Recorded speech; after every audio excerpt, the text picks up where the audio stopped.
हाल ही में गोविंदा की पत्नी सुनीता आहूजा ने एक पॉडकास्ट में खुलासा किया कि वो और गोविंदा अलग अलग घरों में रहते हैं। सुनीता ने अपने बच्चों के साथ एक फ्लैट में रहना शुरू कर दिया है, जबकि गोविंदा सामने वाले बंगले में रहते हैं। उन्होंने बताया कि गोविंदा अपने काम और दोस्तों में इतने ज्यादा बिजी रहते हैं कि उनके घर का सिस्टम ही ऐसा बन गया है। यही नहीं, गोविंदा की पत्नी ने तो ये भी कह दिया कि वो अगले जन्म में गोविंदा को अपना पति ही नहीं बनाना चाहेंगी।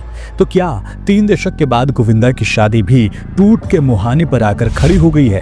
क्या 30 साल के बाद गोविंदा की शादी टूट जाएगी? और अगर हाँ, तो क्या वजह है इस शादी के टूट के पीछे? चलिए समझते हैं आज के इस वीडियो में। एक जमाना था जब भी हम बॉलीवुड के सबसे एनर्जेटिक, सबसे मस्तमौला और सबसे जबरदस्त एंटरटेनर की बात किया करते थे तो एक ही नाम दिमाग में आया करता था और वो था गोविंदा। वो एक्टर जिसने 90s में ऐसा जादू बिखेरा कि हर गली, हर नुक्कड़ पर उनके गाने, उनके डांस और उनकी कॉमेडी की धूम हुआ करती थी। वो सिर्फ एक एक्टर नहीं थे, बल्कि इमोशन थे। जब वो स्क्रीन पर आते तो ऑडियंस सिर्फ फिल्म ही नहीं देखती, बल्कि उस फिल्म को फील करने लगती थी। मगर बदलते दौर के साथ गोविंदा का चार्म कम होने लगा। गोविंदा अपनी फिल्मों नहीं बल्कि उनसे जुड़ी कंट्रोवर्सी के लिए जाने लगे। दरअसल गोविंदा और उनकी पत्नी सुनीता आहूजा की शादीशुदा जिंदगी में सब कुछ ठीक नहीं चल रहा है।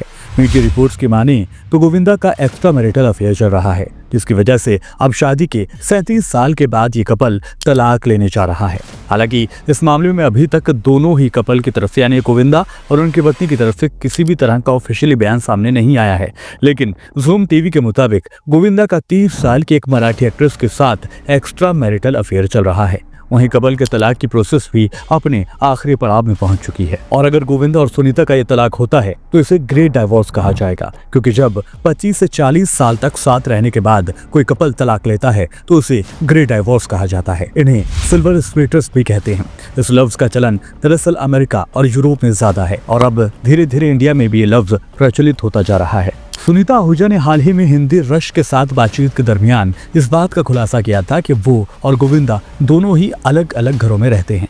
उन्होंने कहा कि हमारे पास 2 घर हैं। एक फ्लैट में मैं, मेरा मंदिर और मेरे बच्चे हैं, जबकि दूसरे फ्लैट में गोविंदा रहते हैं। हालांकि सुनीता ने यह भी बताया कि गोविंदा अपनी मीटिंग्स की वजह से देर रात तक बाहर रहते हैं और उन्हें बातचीत करना पसंद है, इसलिए वो चाहते हैं कि वो अलग ही रहें। उनको क्या है ना, उनको बात करने का बहुत शौक है कि 10 लोग को बैठाओ, बात करो। और हम लोग 3 घर में हैं। वो ऑपोजिट, गोविंदा ऑपोजिट है, क्योंकि उसको कोई भी फालतू भी आएगा ना, वो बैठ के बोलेगा हाँ बात करो, ये करो, वो करो। तो वो कभी कभी क्या है, ऑफिस में सो जाते हैं। तो उनको पता है कि मैं 4 बजे उठूंगी, 3 बजे उठूंगी, तो उनका भी नींद डिस्टर्ब होता है, क्योंकि वो सोता ही 3, 3:30, 4, पता नहीं करता क्या है वो। गोविंदा की लव स्टोरी की बात करें तो सुनीता गोविंदा के चाचा आनंद सिंह की सिस्टर इन लॉ थी। दोनों कुछ मुलाकातों के बाद ही एक दूसरे को दिल दे बैठे थे। एक दिन पार्टी से लौटते हुए गोविंदा का हाथ गलती से सुनीता के हाथ से टच हो गया था, लेकिन दोनों ने ही अपने अपने हाथ नहीं हटाए और इस तरह दोनों एक दूसरे के प्यार पर रजामंदी जाहिर करने लगे। कुछ दिन तक रिलेशन में रहने के बाद गोविंदा और सुनीता ने 11 दिसंबर 1987 में शादी कर ली थी। लेकिन दिलचस्प बात यह भी है कि गोविंदा नीलम कोठारी से शादी करना चाहते थे। 90 के दशक में गोविंदा और नीलम कोठारी का अफेयर सुर्खियों में रह रहा था।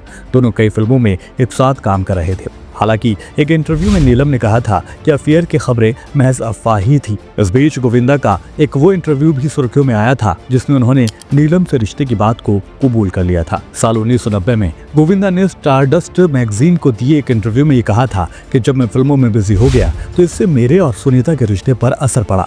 सुनीता इनसिक्योर और जलन महसूस करने लगी थी। वो मुझे परेशान करती थी और मैं अपना आपा खो देता था। हमारे लगातार झगड़े होते थे। ऐसे एक झगड़े में सुनीता ने नीलम के बारे में कुछ कहा और मैंने अपना आपा खो दिया। मैंने सुनीता से अपना रिश्ता खत्म कर दिया। मैंने सुनीता से कहा कि वो मुझे छोड़ दे और मैंने उससे सगाई तोड़ दी। अगर झगड़े के 5 दिन बाद सुनीता मुझे कॉल नहीं करती तो मैं नीलम से शादी कर लेता। हालांकि इन तमाम बयानों के बावजूद गोविंदा और सुनीता के तलाक की कोई आधिकारिक पुष्टि अभी नहीं हुई है। अलग रहने के बावजूद भी वो अभी भी कानूनी रूप से विवाहित ही माने जाएंगे। फिलहाल अभी कयास लगाए जा रहे हैं कि गोविंदा का तलाक हो सकता है, लेकिन अभी कोई भी कंफर्मेशन कॉल नहीं है। हालांकि ये ग्रे डाइवोर्स कहा जाएगा और ये ग्रे डाइवोर्स अभी फिलहाल इन प्रोसेस है। फिलहाल मेरे साथ इस वीडियो में अभी के लिए इतना ही। फिर होगी मुलाकात। चलते चलते आपसे गुजारिश है कि अगर वीडियो पसंद आया हो तो वीडियो को लाइक करना, शेयर करना ना भूलें और हमारे चैनल को सब्सक्राइब जरूर करें।